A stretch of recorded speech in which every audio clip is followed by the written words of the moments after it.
இது பாருங்க, ஒரே ஒரு மிளகா அரைச்சா விழுது. அம்மியில் வச்சு நன்னா ஓட்டி அரைச்சா விழுது. வேஸ்ட்டு இந்த தடவை வேண்டான்னு சொல்லிடுது. எனக்கு வேண்டாம் அதெல்லாம். அதனால் நீங்கள் வாழைக்கே கொடுத்துக்கோங்கன்றது.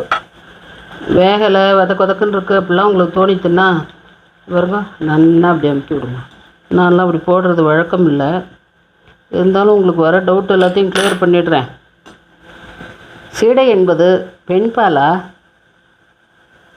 ராதே உனக்கு கோபம் ஆகாதடி, சீடே உனக்கு கோபம் ஆகாதடா.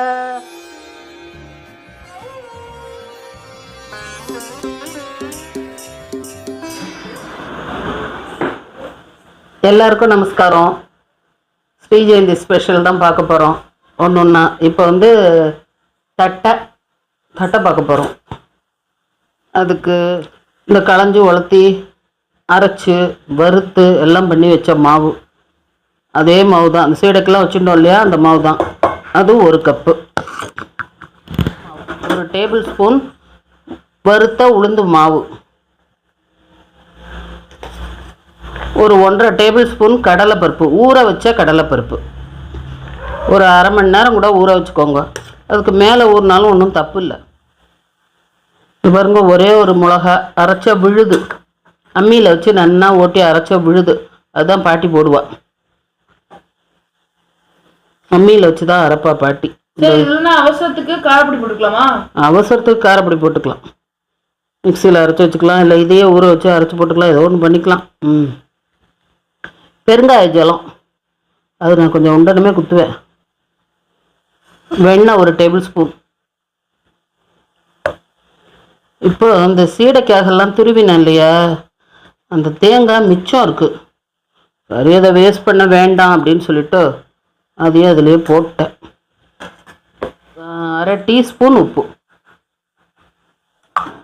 நல்லா கலந்துப்போம். கலந்துட்டு தான் ஜலம் குத்தணும். 1/2 கப்பு ஜலம் எடுத்துட்டுருக்கேன். தேவையான அளவு குத்தி பிசிவோம். இப்படி நம்ம பிசிஞ்சு வச்சுட்டுருக்கோம். இப்போ 1/2 கப்பு ஜலம் எடுத்துட்டோம் இல்லையா, 1/4 கப்பு தான் செலவாயிருக்கு. மிச்சம் 1/4 கப்பு இருக்குது. ஏன்னா நம்ம பெருங்காய ஜலம் வேற விட்டோம் இல்லையா, அந்த பெருங்காய ஜலம்லாம் இருக்கும்போது அதனால 2வது இந்த அரிசியும் ரொம்ப ஜலம் வாங்கலை. அதனால ஜலம் மட்டும் 1/2 கப்பு மட்டும் எடுத்து வச்சுட்டு கொஞ்சம் கொஞ்சமாக தெளித்து பிசிஞ்சுக்கோங்க. எவ்வளவு தேவையோ அதை மட்டும் யூஸ் பண்ணிக்கலாம்.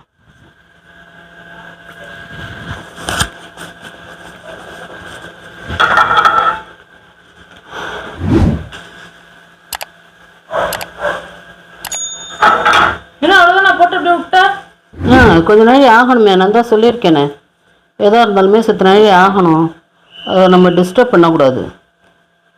இந்த மாதிரி தட்டின்னு இருக்கேன், தட்டுறேன். அப்படியே வாழையில் தட்டி போடுறேன். வேணும்னாக்கா வேஷ்டியில் வரிசையாக தட்டி வச்சுட்டு அப்புறமா போடலாம். அது அதில் இருக்கிற வெண்ணெய்லாம் அந்த வேஷ்டிக்கே போய்டுறது. வேஷ்டி இந்த தடவை வேண்டான்னு சொல்லிடுது. எனக்கு வேண்டாம் அதெல்லாம். அதனால் நீங்கள் வாழைக்கே கொடுத்துக்கோங்கன்றது. சரி அப்படின்னு சொல்லிட்டு சரகில் தட்டுறேன். சரகில் தான் தட்டணுமா, இல்லை பச்சை இலையிலையும் தட்டலாமா? பச்சை இலையில் தட்டுறது தான் ரொம்ப நல்லது சரகை விட.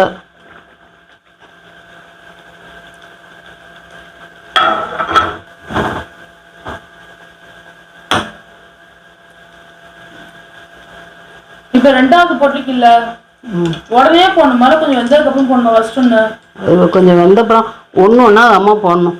நான் என்னத்தையும் அலுப்புக்கு 2ஆக போட்டு வச்சுக்கிட்டேன். ஒன்றா போடணும். ஏன்னா நம்ம கொஞ்சம் தானே எண்ணெய் வச்சுருக்கோம். நிறைய எண்ணெய் வச்சுட்டோன்னு வச்சுக்கோ, நல்லா போடலாம். நம்ம கொஞ்சம் தான் 1/2 லிட்டர் எண்ணெய் வச்சோம். அந்த 1/2 லிட்டர் எண்ணெயிலே வெள்ளைச்சீட்டை பண்ணி உப்பு சீட்டை பண்ணி தட்டையும் பண்ணின்னு இருக்கோம். நம்ம அம்பிட்டு சிக்கனத்தின் சிகரம் ஆயிட்டோம். அப்போ அலுப்புக்கு நம்ம போட்டோம்னாக்கா அது எப்படி இருக்கும்? அது பேர் பெருசாக தோசை மாதிரி வச்சுருக்கேன். தட்டை தோசை அப்படின்னு அதுக்கு பேர் வச்சுடலாம் நம்ம. தட்டு வடை, தட்டு தோசை.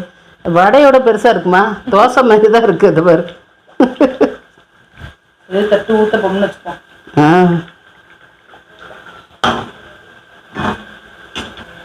உருண்டை இவ்வளோ பெருசுக்கு எடுத்துக்கணும். உருண்டை வேணும்னா நீங்கள் இப்படி வச்சுட்டு இப்படி பண்ணலாம்.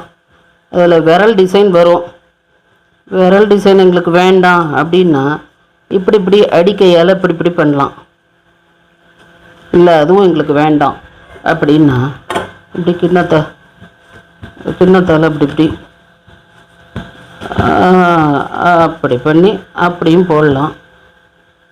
நம்ம இஷ்டம்தான் எல்லாம். இதே கொஞ்சம் வெள்ளையா இருக்கு. மிளகா கம்மியா போட்டுருக்க நிறையா. ஆமாம், நம்ம எப்போவுமே மிளகா கம்மியாக தானம்மா போடுவோம். நல்லா காரசாரமாக போட்டோம்னா பிரமாதமாக இருக்கும். அது நம்ம குழந்தையெல்லாம் சாப்பிட்ணும். அதனால் நம்ம நாட்டில் எப்போவுமே ஒருத்தருக்கு என்ன பண்ணுறோமோ அதுதான் எல்லாருக்கும். குழந்தை எப்படி சாப்பிட்றதோ அதேமாரி ஆற்றுல எல்லாவெல்லாம் சாப்பிட்டுக்க வேண்டியது. எல்லாத்தட்டையும் பண்ணிவிட்டு உங்களுக்கு காட்டுறேன். கையில் உங்களுக்கு போடுறதுக்கு சிரமமாக இருந்தால் கரண்டி அப்படி திருப்பி வச்சுக்கோங்க.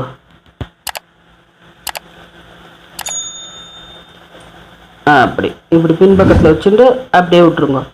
விட்டேன்னா அது வாட்டுக்கு ஆகும். அப்படியே டப்புன்னு போட்டால் கை உள்ளே போயிடுமான்னு சில பேருக்கு புதுசாக செய்கிற வழக்கெல்லாம் பயமாக இருக்கும்.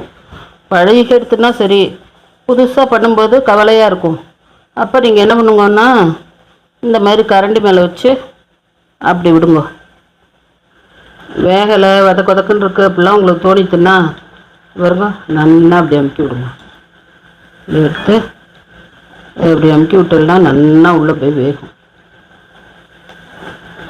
அப்படி விட்டோம்னா சூப்பராகும். புரியுறதா?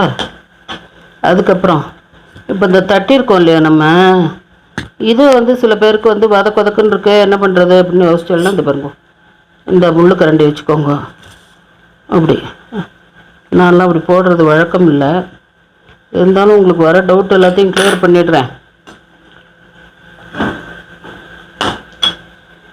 அப்படி புள்ளி வச்சுக்கணும். புள்ளி வச்சு இந்த கோலத்தை போட்டுடலாம். இப்போ உங்களுக்கெல்லாம் சந்தேகம் வரும், சரி இதுக்கெல்லாம் வெள்ளை எள் போடலாமா கருப்பு எள் போடலாமா, அதுக்கப்புறம் வெறும்னா அரைச்ச வரட்டரிசி மாவு போடலாமா கடையில் வாங்கின மாவில் போடலாமான்னு. எந்த இது வேணாலும் போட்டுக்கலாம். தட்டைக்கு எந்த பிரச்சனையுமே கிடையாது, அது பாட்டுக்கு வரும். சீடைன்னா தான் நீங்கள் ஜாக்கிரதையாக சலிச்சு விழிச்சு எல்லாம் பண்ணணும்.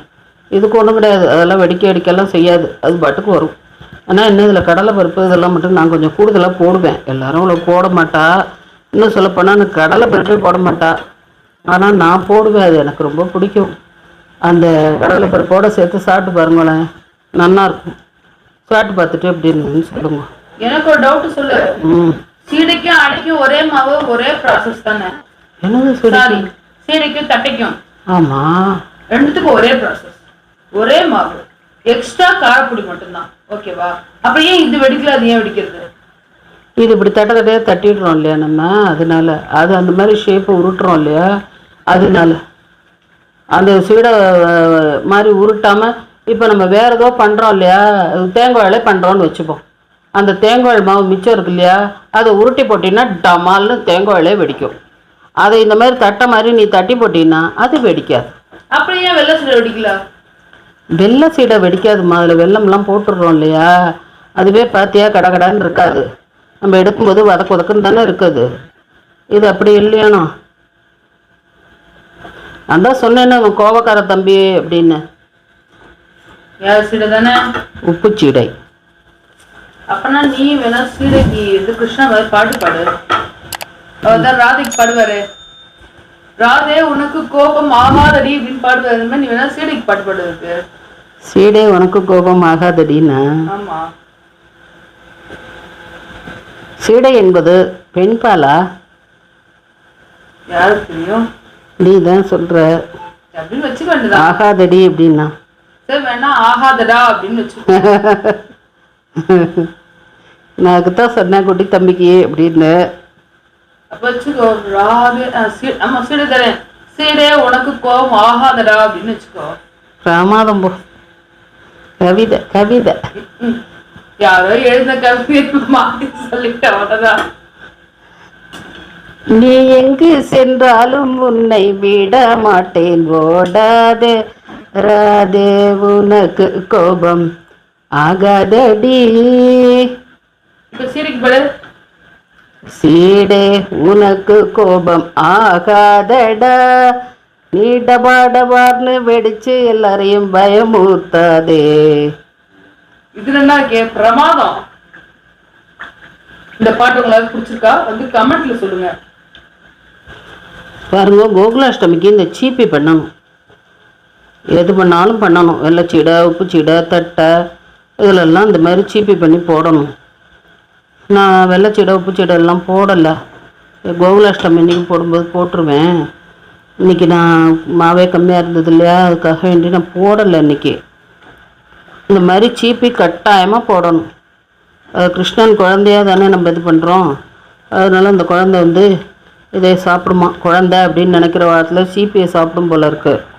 பெரியவா அப்படின்னு நினைக்கிற இடத்துல சீடையை கடக்கு முடக்குன்னு கடிக்குமா இருக்கும். எல்லாமே நினைக்கிற இடத்துல எல்லா பட்சம் தீசி சாப்பிட்ருவார். இருக்கிறதுக்கு துளி சுக்கு எல்லாத்தையும் சேர்த்து சாப்பிட்டு போயிடுவார். எல்லா இடத்துலையும் வந்து சாப்பிடுவார். என்ன அவங்க சொல்லிருக்காங்களே, கோகுலாஷ்டமி குழந்தை என்ன லேசா கேட்டிருக்காங்களே. ஹரிஹர மாமி போட்டிருக்கா அந்த பாட்டு, இட்டுக்கட்டின பாட்டு மாமியே. அப்படியா? ஆமா, எல்ஐசி காலனியில் ஹரிஹர மாமா இருந்தாரோனோ, அவத்து மாமி பிரேமா மாமி இருக்காளோனோ, இந்த மாமியே இட்டுக்கட்டின பாட்டு மாதிரி கோகுலாஷ்டமி குழந்தை என்ன லேசா அப்படின்னு சொல்லி எல்ஐசி காலனியில் எல்லா குழந்தைகளையும் கூப்பிட்டு கோகுலாஷ்டமி இன்னைக்கு டான்ஸ் ஆட வச்சு ரொம்ப அழகாக அந்த கோகுலாஷ்டமியை மாமி கொண்டாடுவா. மாமி இட்டுக்கட்டின பாட்டு அது.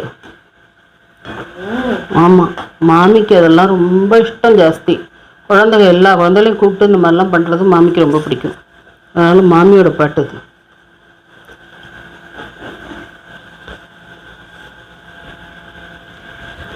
ஆழ்வாரே பாடியிருக்காரு, உலகம் உண்டா பெருவாயான்.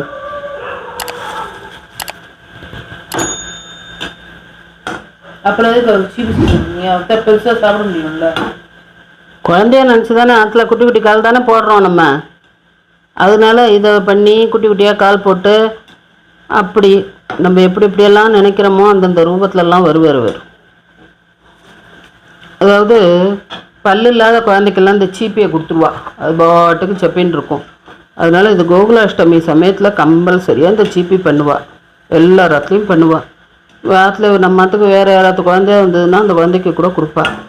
அது மட்டும் இல்லை, கிருஷ்ணனுக்கு வந்து இந்த குருவாயூரில் ஒவ்வொரு வயசுக்கும் மாதிரி அலங்காரம்லாம் பண்ணுறா இல்லையா, அந்த மாதிரி இது வந்து பிறந்த உடனே பல்லு இல்லாத குழந்தைக்கு, அதுக்கப்புறம் பல்லு முளைச்ச உடனே குழந்தைக்கு, அதுக்கப்புறம் அது மிடில் ஏஜ் குழந்தைக்கு, அதுக்கப்புறமா வந்து வயசானவர். அப்படி கிருஷ்ணனுடைய ஒவ்வொரு பிறப்பிலையும் ஒவ்வொரு வயசுலையும் என்னென்ன பட்சணம்லாம் அவர் சாப்பிடுவாரோ அந்த மாதிரி வயசு வாரியாக பட்சணம் பண்ணியிருப்பா. அதனால தான் அதில் அப்பம் கலந்த சித்துருண்டை, அக்கால அரிசல் அப்படின்னு சொல்லிட்டு எல்லாம் பண்ணுவா. இதெல்லாம் ஏகப்பட்ட பட்சணம் கோகுலாஷ்டமிக்கே எல்லாரும் பண்ணுவா. சரி, நான் சீரியல்ல கேட்கணும்னு நினைச்சேன். டவுட் இதுல கேக்குறேன். எஜமான் படத்துல போட ஒரு சீன் காம்பன் வச்சியா, அந்த சீரியல் வந்து கடிக்கவே முடியாது, வீட்டுக்கு போய் வச்சு இடிச்சு சாப்பிட்டுக்கிறேன்னு. அது எதுனால அந்த மாதிரி கல்லா இருக்கு, கடிக்க முடியாத அளவுக்கு ஏன் அவ்வளவு ஹார்டா இருக்குது? அதாவது அதுக்கு வெண்ணெய் போட மாட்டா, இந்த உளுத்தம்பருப்பு போட மாட்டா. அதெல்லாம் போடாமல் வெறும்னா அரிசியை மட்டும் நம்ம உருட்டி போட்டோம்னா கொஞ்சம் ஹார்டாக இருக்கும். அதில் காட்டுற அளவுக்கு ஹார்டெல்லாம் இருக்காது. அது சும்மா காமெடிக்காக காட்டியிருக்கா. ஆனால் ஓரளவுக்கு ஹார்டாகிடும். அந்த வெண்ணெய் போடுறது எதுக்குன்னா நல்லா பொறு நல்ல இதுவாக இருக்கிறதுக்காகத்தான் மெயினாக அதில் வெண்ணெய் போடுறது. நம்ம அது கொஞ்சம் ஓவராக காமிச்சிருப்பாங்க, அது அப்போ தானே சிரிப்போம் நம்ம. அதுக்காக 1/2 லிட்டர் எண்ணெய் வச்சோம். அதில் 1 கப்பு வெள்ளைச்சீடை, 1 கப்பு உப்புச்சீடை, 1 கப்பு தட்டை பண்ணிட்டோம். இப்போ இவ்வளோ எண்ணெய் மிச்சம் பாரு. இதெல்லாம் எண்ணெயே சாப்பிடாது. நம்ம பண்ணுறபடி பண்ணினோம்னா அதெல்லாம் எண்ணெய் சாப்பிடாது. இன்னும் மிச்சம் எண்ணெய் இருக்குது பாரு. இப்படித்தான் சிக்கனமாக எல்லாம் பண்ணுவாள். தட்டை ரெடி. இதை உடிச்சு பார்ப்போமா? தட்டையில் எப்படி நல்லா கரகரன்னு சத்தம் கேட்கறது பாருங்க. ஆனால் இன்னும் ஆறுனா இன்னும் நல்லா கரகரன்னு ஆகிடும். வாயில் போட்டு சாப்பிட்றதுக்கு ரொம்ப பிரமாதமாக இருக்கும். பெருமாள் பண்ணுமே. ஆமாம், பண்ணிட்டு சாப்பிட்டுக்கலாம். 10 தட்டை வந்திருக்குமா ஒரு கப்பு மாவுக்கு. அவ்வளோதான். 1 கப் மாவுக்கு 10 தட்டை வந்திருக்கு. ஏன்னா நம்ம பெருசு பெருசாக வர போட்டு வச்சுருக்கோம். தட்டை ரெடி. எல்லோரும் பண்ணி சாப்பிட்டு பார்த்துட்டு எப்படி இருந்ததுன்னு கமெண்ட் பண்ணுங்க. நம்ம அடுத்த வீடியோவில் சந்திப்போம். அப்படி நீங்க அம்மா பாடின பாட்டுலாம் எப்படி இருந்தது அதை வேற கமெண்ட்ல பண்ணுங்க. அதை வேற ரெக்கார்ட் பண்ணி போட்டியாக்கும்.